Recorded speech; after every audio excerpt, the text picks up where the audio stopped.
This afternoon, we're going to be digging deep into the Bank of England's decision to raise interest rates to 4%, up from 3.5%, with old friends and new. And I hope with you, you've already been in touch, giving your views on it and your fears, be you individual consumers or be you business people. We'll be sharing some of those a little later on. Now, the bank's key job is the execution of what's called the government's mandate to squeeze inflation down to 2%. Despite clear signs that the rate of inflation is now slowing, it remains far above that target, and the containment of inflation is the government's top priority, as made crystal clear by both the Prime Minister in his New Year pledge speech and by the Chancellor of the Exchequer in his growth speech. Now, there's long been a really lively debate in the world of business and economics about whether the bank's mandate should also nod more to growth and not just to inflation.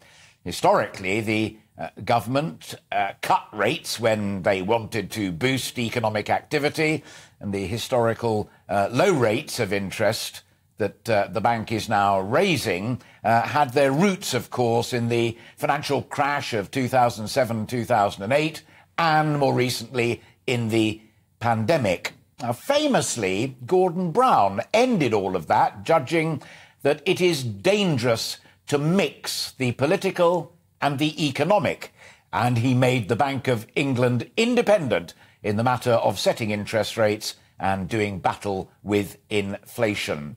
He told them, what I want you to do is what's right for the economy, not what might be necessarily right for me and my political party at any given time. It was really quite radical at the time, but that is what he and his key advisor, Ed Balls, decided was the right thing to do. Now, I don't think, like the Chancellor does, that lower inflation is the best tax cut. It simply means that whatever money you've got left after you've paid all of those taxes and bills and the rest of it goes a little bit further. But I know many people do feel that inflation is the absolute bête noire in our modern day economy, and therefore that's the government's view, and who am I to argue with it? Well, we'll have that discussion as the programme continues this afternoon. Now, the anti-inflationary essence of high interest rates is to curb demand in the economy and to reduce interest rates, and the price of money would be to increase all of that. When you put rates up, of course, the cost of borrowing, the creation of credit, and all that includes really goes rising. And that includes people's biggest debt, for most of them at any rate, if they have one, it is, of course, their mortgage. Now, an old explanation of inflation was that it was just too much money chasing too few goods in the economy and therefore forcing up the prices of those goods and services. And that's why those workers who are seeking big pay rises at the moment very often hear from the other side of the table, increase your productivity, and then we as employers may be able to find a little bit more money for you, i.e. higher pay, matching higher productivity and bigger output. If you create more value, or the extra pay will then not just force up prices, because if you don't, then it will do. But there is a sting in the tail. Earn more, of course, and nowadays you'll end up paying considerably more taxation. And that is a real problem for wage negotiators. Now, to make us live within our means rather than borrowing, then up goes the interest rate. And, of course, that tries to stop us also putting it on the plastic or going into overdraft.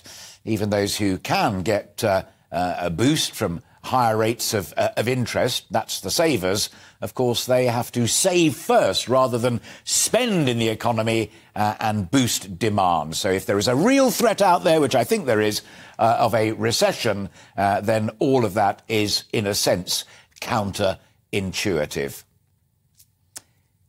The government also has to pay higher interest rates, intriguingly, not only servicing the eye-wateringly big long-term debt that it's built up over many, many years, but also the shorter day-to-day borrowing that they have to face day in, day out to simply balance the books. But it all means less demand in the economy. And in my view, even a shallow recession and stagnation in activity remain near certain nightmares, whatever the Bank of England had to say about it all the other day. So, as I said earlier on, I may be wrong, I may be right, you may agree with me, you may disagree with me, but I'd love to hear from you either way.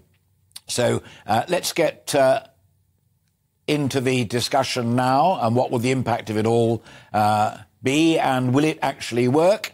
Of course, there are other real inflationary pressures out there. As the Governor of the Bank of England admitted, labour shortages, not enough people chasing jobs and therefore being able to push up the price that they charge for their labour, i.e.